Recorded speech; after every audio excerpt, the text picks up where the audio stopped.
Hello everyone, welcome to my channel. I hope everyone is having a wonderful day. Before starting the video, please go ahead and hit the subscribe button and give this video a like up. Today on The Young and the Restless, Kyle asks Claire to dinner. Lily vows to fight back, and Nikki and Victor see an opportunity. All products and services featured are independently chosen by editors. However, soaps.com may receive a commission on orders placed through its retail links, and the retailer may receive certain auditable data for accounting purposes. At the Abbott mansion, Claire shows Kyle a puppet that Harrison made in his honor. She wanted to prepare him before the boy shows it to him. Kyle stammers that now that he knows what he's looking at, it might be the most handsome puppet he's ever seen. Kyle chuckles at the strange-looking puppet and jokes that he sees the resemblance.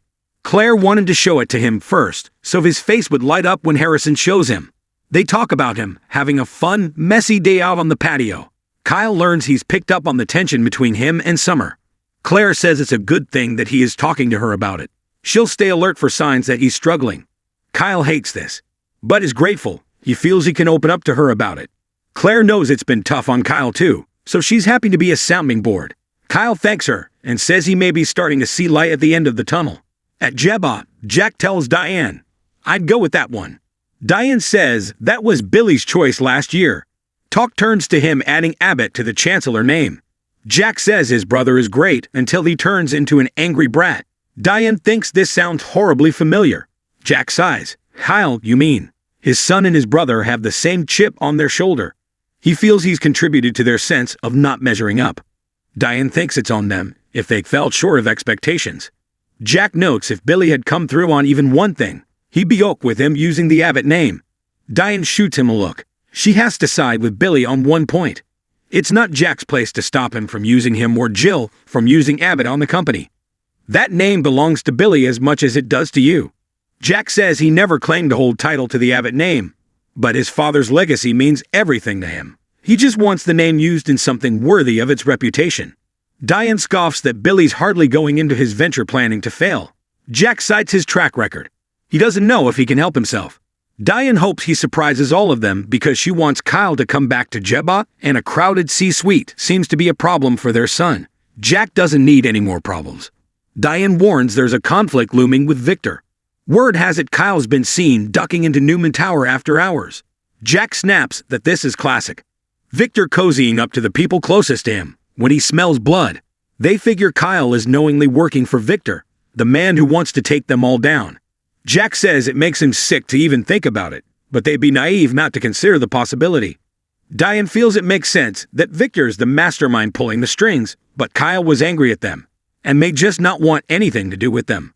Jack says it doesn't explain the late-night visits to Newman. She's back to the theory that Victor owns Glissade. Jack finds this all repulsive. Diane asks if he still thinks letting Kyle fail on his own is still their best course of action. By the doors at the club, Billy complains about being cornered by Victor. He has a meeting with Lily. Victor says Lily's talking to Nikki, and what he has to say won't take long. I understand that you've rejoined the big leagues. He says CEOs get together to talk business, if he feels qualified, and invites him to join him in the lounge. At the table, Lily asks Nikki if she knows what Victor wants to talk to Billy about. Nikki can't explain why Victor does the things he does. Lily is extra sensitive since she and Billy are sharing CEO duties. She likes to be kept in the loop. Nikki says Victor feels such loyalty to Chancellor given that Catherine left it to him. Lily points out he sold it to Jill. Nikki says he wouldn't have if he thought it would wind up in Billy's hands. Lily muses, "Yeah, I didn't think that was going to happen either when I signed on." Nikki wonders if the two of them can make things work this time around. Lily respectfully asks why she's so interested. In the jazz lounge, Victor tells Billy that the rumors he's planning to go after Chancellor are lies. Billy wonders why he's so testy. Are the rumors bothering him? Victor thinks his concerns are obsessive. Billy tells him he's not scared because he won't succeed. Victor chuckles that he has no use for Chancellor. Billy's not buying it. Victor alludes to getting lots of calls from people wondering what's going on at Chancellor. Billy says it's Abbott Chancellor. Victor muses, "Wow, you've no shame, brother, but you're very lucky that Lily saved your ass." Billy doesn't need saving. Victor always wondered why Jill would hand him the reins. Billy says his mother believes he can lift the company to new heights. Victor asks if he's heard the rumors about her.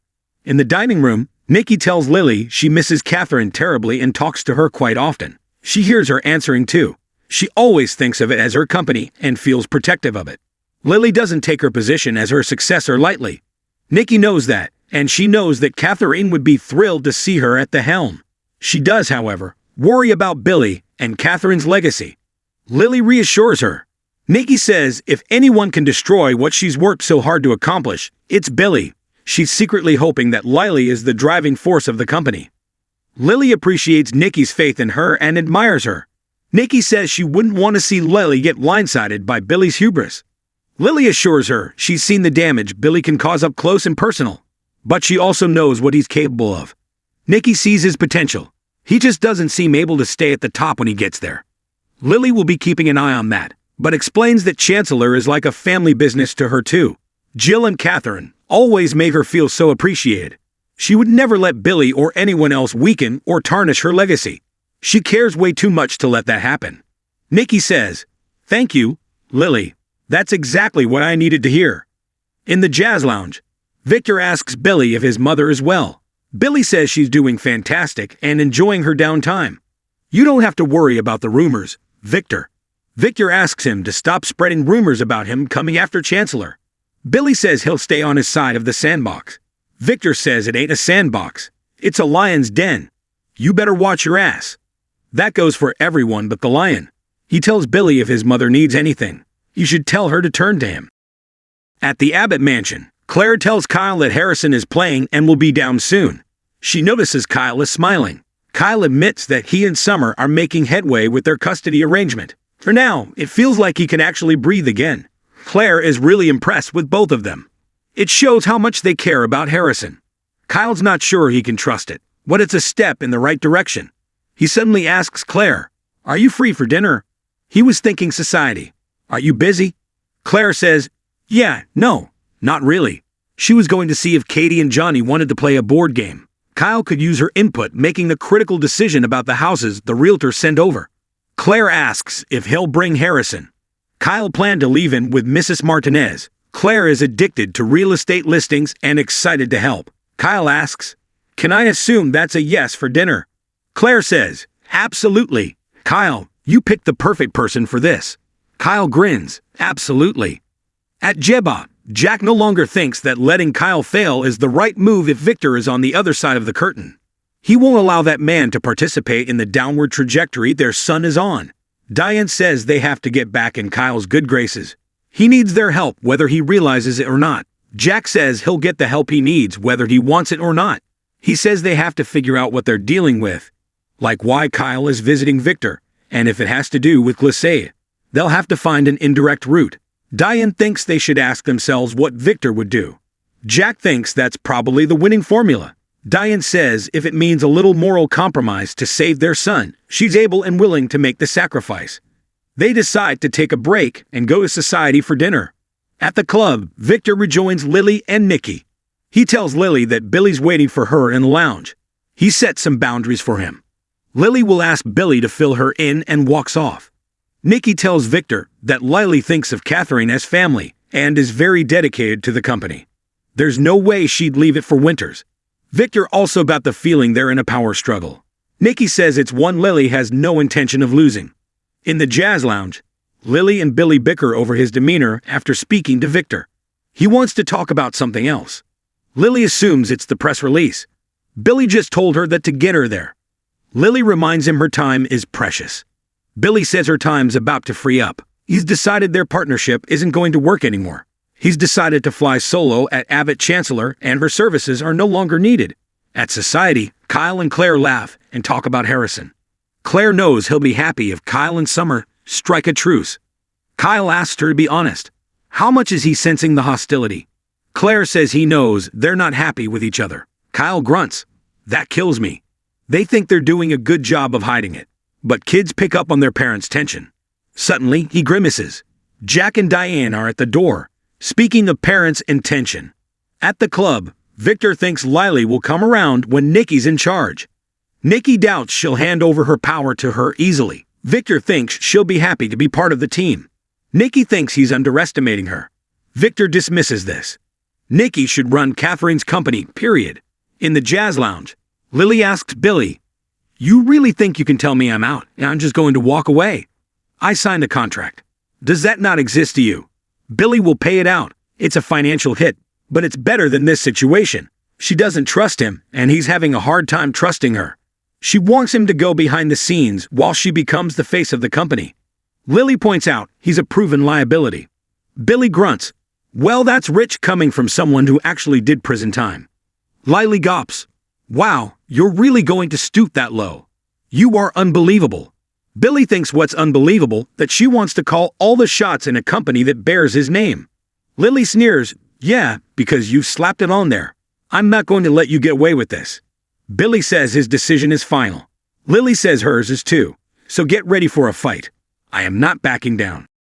Lily tells Billy this is unbelievable. She stayed with him over her own brother. Billy snarks, "And then you turned on me." Lily says the entire corporate world thinks he's a risk. She can't imagine his mother would be okay with this. Billy urges her to go work with her family. Lily says Jill is her family. She's her children's grandmother. Billy sneers that she doesn't want to fight him on this. "You know I have the power to do it." Lily fumes, "I will not let you take down Chancellor."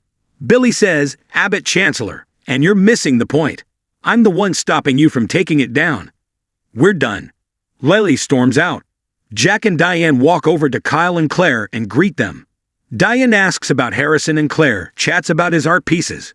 Diane watches Kyle as she laughs about the puppet. Jack asks how things are between him and Summer. Kyle says it's gotten better. Jack asks if anything specific brought about the change. Kyle smiles, "I'm just focusing on what really matters." Later, Kyle and Claire are poring over houses, and Claire thinks he likes the ones that are just like the Abbott mansion. Maybe there's some part of you, deep down, that would kind of like to stay where you are. Across the room, Jack and Diane wonder what's going on with Kyle and Claire. Jack thinks they bonded as friends over Harrison's care. Diane notes she has a calming influence on Kyle that she appreciates. Jack thinks he's come up with a way to uncover his connection to Victor. In the club dining room, Victor tells Nikki she laid the groundwork for gaining Lily's trust. Nikki genuinely likes her. When she talked about how dedicated she is to Catherine, it touched her and was wonderful to hear. Victor says it's all the more reason to bring her on board when they take over the company. Lily walks past, sits at a table, and rubs her head. Nikki muses that it might be happening sooner than they think. It seems the chasm between Lily and Billy is getting wider as they speak. Victor says, "Yup, seems that way." Next on The Young and the Restless, Diane tries to repair her relationship with Kyle. Sally pushes Adam to come clean, and Billy makes a tough decision.